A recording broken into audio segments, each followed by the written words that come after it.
नागपूर शहरामध्ये एकानंतर एक दोन चालत्या महापालिकेच्या बसेसवर अज्ञात हल्लेखोरांनी हातोडीने हल्ला केलाय। गंगाबाई घाट रोडवर तसंच चिटणीसपुरा परिसरामध्ये महापालिकेच्या आपली बस या फोडण्यात आल्यात। दुचाकीवर आलेल्या दोन अज्ञात व्यक्तींनी अचानकपणे बसवर हल्ला केला आणि घोषणाबाजी करत पळ काढल्याचा दावा बस चालकाने केलाय।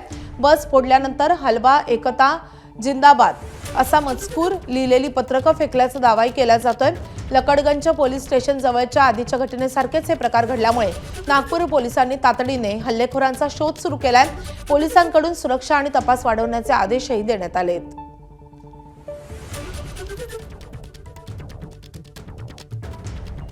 नागपूरच्या लकडगंज पोलीस स्टेशन जवळ हलवा आरक्षणाच्या मागणीच्या नावाखाली एक बस जी आहे ती फोडण्यात आलेली आहे। नागपूर महानगरपालिकेची ही आपली बस आहे आणि ही बस या ठिकाणातून जाताना त्या बसवर दगडफेक करण्यात आलेली आहे आणि अशा पद्धतीने दगड नाही हातोडीनं मारलं हातोडीनं।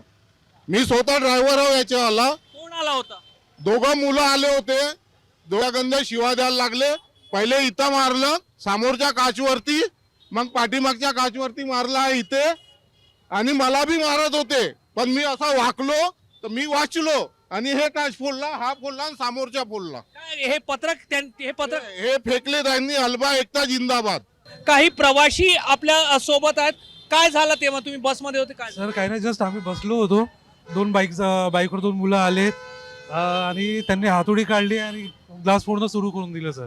पद्धतीने हा हातोडीने हल्ला या बसवर करण्यात आल्याचा दावा केला जात आहे। नक्कीच ही गंभीर बाब आहे आणि याच्यामध्ये प्रवासी जखमी होऊ शकत होते। कॅमेरामॅन अतुल हिरडेसह रजत वशिष्ठ, एबीपी माझा, नागपूर। एबीपी माझा, उघडा डोळे बघा नीट।